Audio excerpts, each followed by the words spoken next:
All of you have, of course, heard of Beros Biryani, Oven Story, Fasos, etc. Well, the unicorn company behind it, Rebel Foods, started off as an omni-channel fast food chain and now has its designs on high streets, malls, standalone outlets, apart from its cloud kitchens. Well, my colleague Aishwarya Patil connected with Raghav Joshi, the co-founder of Rebel Foods, in one of their kitchens.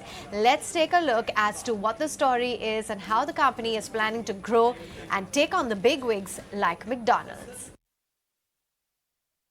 It's a brand that spans across cuisines. No kidding when I say that they are not only competitors to the likes of McDonald's, KFC, Pizza Hut, Domino's, but they also serve you local, hot-selling food like biryanis and kati rolls. No prizes for guessing. I'm in conversation with Rebel Foods, and with me is one of the rebels, Raghav Joshi. Many thanks for speaking to us. How do you guys make this kind of irresistible, delicious food day in and out? What's the secret sauce? Thank you so much for having me here, Aishwarya and the team. We've been in the food business, since the time we started. And when Jaideep and Kalol originally started the company, the whole idea was that how do we get a great product focused on, something from the Indian cuisine, because all the big brands spread across India that time were on Western cuisines, whether it was burgers or pizzas or anything else. So, the inspiration for Jaideep and Kalol being Bengalis was the wrap, the Kolkata Street Wrap, and that's how Faso started as the first brand. And then over the years, we went into different categories like biryani, where we have Beros Biryani as the leading biryani brand in India, Oven Story, which is one of the top pizza brands in India. But to your question specifically around how do we maintain quality and taste, I think it all starts with the customer. That's something we've learned, that look at what the customer wants, look at the available options in the market, and have something which is unique in terms of its proposition that customers will love, and keep taking the feedback from customers to keep improving the product.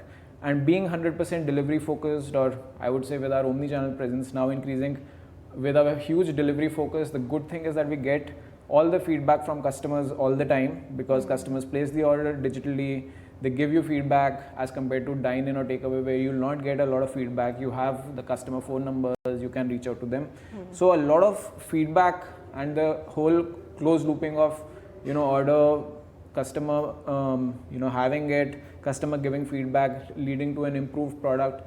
I think that's at the core of building great products and hence great brands. How big is your customer base? That's what. Right. That's something you want to know. Got it. So Beros and Oven Story, these are the top two brands that we have. Yeah. They contribute to about a quarter of the sales. So 25 to 30% I would say is coming from Beros and Oven Story within our portfolio, followed by Fasos and Lunchbox. These are again focused on Indian cuisines like Beros and Oven Story being pizza. Together, these four would contribute about 40-45% of our sales. And then there are a lot more brands that we have, and not just Rebel-owned brands. We also have partner brands like Wendy's is where we have the national franchisee for India, and it's growing very well. We recently opened the 100th Wendy's location, and that has happened in a span of just 18 months. That's probably the fastest expansion of Wendy's anywhere in the world. And the Wendy's leadership is very happy with the work that has been done in India. So very excited to keep launching more and more missions. Is your business now going to be focused on QSR, or is it going to be largely on all cloud kitchen business? And what sort of market share and what sort of chunk do you see this, which brings in the maximum amount of revenue there? Right. I think the right model for any brand to expand, in our view, is have coverage, and the best way to get coverage in a city or in a region is through the kitchen model. So be available to customers in all, let's say 50 pin codes in a city, and the kitchen model with us having 350 plus kitchens in 70 plus cities allows us to put the brand in those many locations very fast, and then have offline locations where customers can come and experience the brand, once in a while, and then get the confidence to also order online if they've not done so. That is where our omni-channel focus. We've started with the Eat Sure, where customers can come and not just experience a single brand, but the whole proposition. The whole food court on an app proposition is what comes alive. So I think it will be a mix of offline and online. It's likely to be, you know, a lot more online cloud kitchen focused in the near future. But at the same time, we'll keep experimenting and getting our offline strategy right with a focus on each shore. So, how much would you say is the cloud kitchen and QSR mix at this point? We have just a handful of offline locations right now, but the cloud kitchen network is 350 plus kitchens. So, you know, it's a lot more skewed towards cloud. But going forward, if I talk about in the next couple of years, we are looking to open 100 locations of each shore across food courts, malls, you know, major transit points, and expansion in the next couple of years might be very different to how the presence is right now. So, if you had to summarize the 3 turning points to your mind in one sentence, what would that be? Single brand to multi-brand to the platform Rebel operating system is the transition from a single brand customer facing business, which was Fasos, to a multi-brand operating system, the Rebel operating system platform that we have today. So that's the transition that we've done through all of these moments. To your mind, what is the biggest competition to pizzas, burgers? Is it the Indian idli, vada and dosa, or is it the likes of McDonald's, KFC, Domino's, Pizza Hut? I think again, the way we think about this is a mission based approach, which means in the morning for breakfast, pizza is not going to be a competition to, you know, the usual breakfast options. Very unlikely, right? Most pizza chains actually open after 12 o'clock today, because they know that customers will not have pizza for breakfast. Similarly, for dinner, it becomes the opposite. Not many people will have South Indian, what they are having for breakfast for dinner. At least that's not the pattern right now. So I think it's the competition lies in that mission. If it's lunchtime weekday, most people are looking for simple meals. If they're going to office, they're you know, increasingly looking for healthier options as well. So I think that's where the focus has to be. Take a mission-wise approach. On weekends, when it's indulgence, people choose between pizzas and biryanis. You know, 5 people are coming to my home. There is a match which is coming up. Do I order pizza for everyone, or do I order biryanis for everyone? So the competition at that point in time at that home is between those indulgent group ordering categories. So it's that approach. We look at that. We look at, you know, what is the addressable market for each of the missions, and therefore which is the next mission that we should go after, and accordingly build a unique proposition for that one, or invest in one.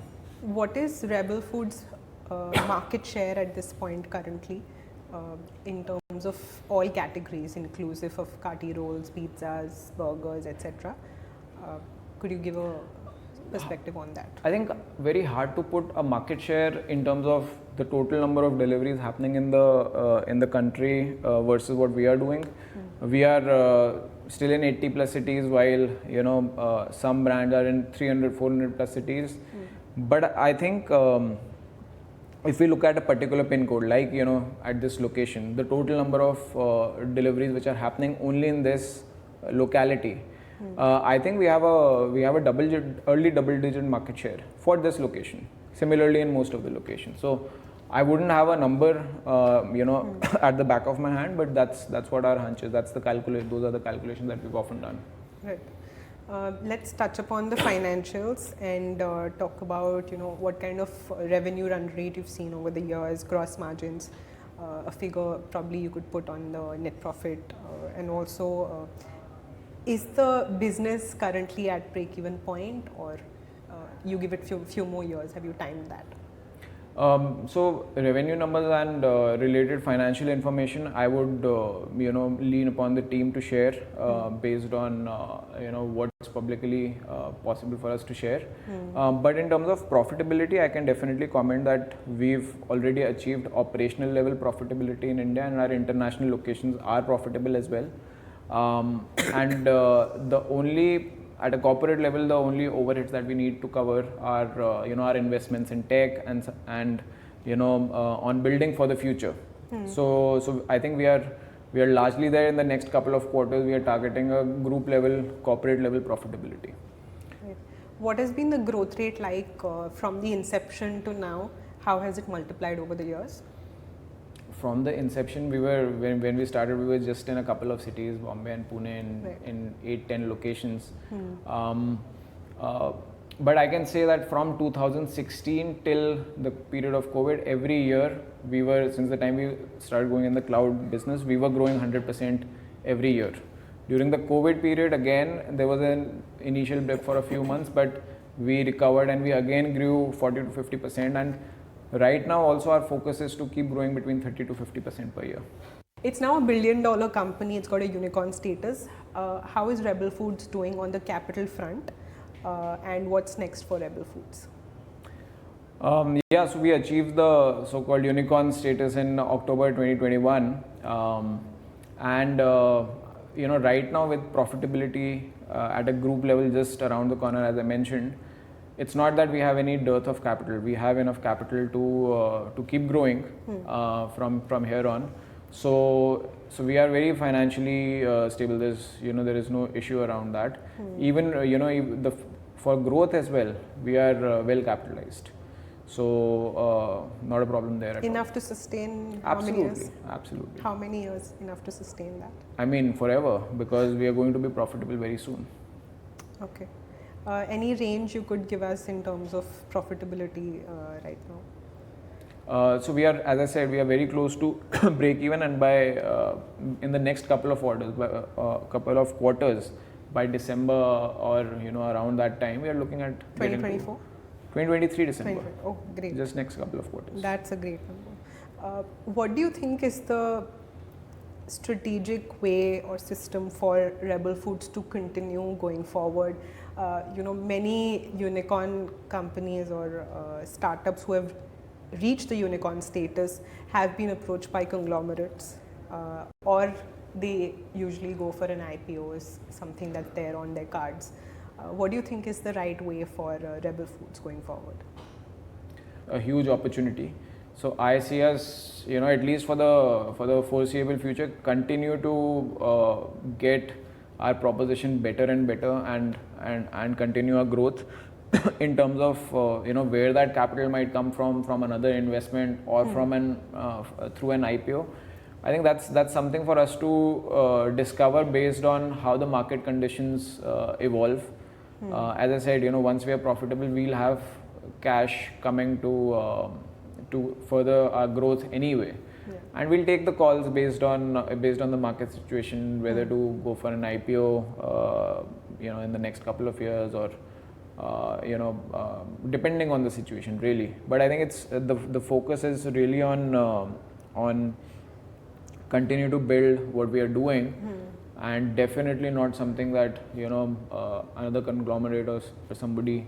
Buyout is not on the cards for sure. Yeah, we are very, very confident of the story that we are building, and want to keep furthering that. Yeah. Absolutely. But the reason why I asked the IPO question was, something that was in the reports a few years ago about US market listing. So that's not on the cards anymore, or is that something you completely rule out right now? I don't think when it comes to things like listing, there can be anything which can be completely ruled out. The situation that the markets keep evolving. Our job right now at this stage is to keep making our business better and better. And at the right point in time, we will look at the opportunities. It's not that we are, as I mentioned, it's not that we are running out of cash and we need to find a way here or there. We are just focused on getting our customer propositions better and better, and we look at the available options when the time comes. Right. You've got many big ticket investors like Sequoia Capital, Northern Arc, etc. What's the valuation at this point of the company? Right, so we raised our last round in October 2021. Yeah. That time the valuation was 1.4 billion. Yeah. We've not raised a round since then, so there is no new valuation which has been finalized since that point in time. So that's something that will, I guess, be discovered when another round of funding happens. Final question is on the number of investors and what is the sort of majority stake that promoters have and the rest of the co-founders have in the company at this point. Our Sequoia Capital is the largest investor that we have now. Peak 15 partners. Yeah. But in terms of the cap table, I think the team would be in the right position to share the specific numbers. Okay. All right. Well, let's round it off, and you could tell me what is one of your favorite dishes from the spread that Rebel Foods provides. From the entire menu that we have, and Fasos being the first brand that we started, my personal favorite is the Chatpate Chole wrap, and at the same time, desserts from Smoor. In Wendy's, there is the spicy aloo crunch burger. That again is something that I really enjoy. Well, many thanks for speaking to us. And moving on, if you're a startup that is looking for exposure and building your brand's presence, well, we've got good news for you. The Times Network has launched an initiative called Brand Surge that empowers you, the startup, to actually achieve scale and surge ahead with innovating advertising solutions. Take a look. Attention startups. Reach 25 crore people well within your budget. Advertise on 10 TV channels in one shot. No TVC required. Brand starter pack starting from just 1 lakh rupees. Brand Surge, the special marketing starter pack for startup brands. For more details, visit our website brandsurge.co.in or write to us at brandsurge@timesgroup.com. Times Network, now or nothing. And with that, we're completely out of time on this edition of Startup Central. Do remember, you can stay connected with us on SUC at etnow.tv or on my Twitter handle. Catch you same time tomorrow.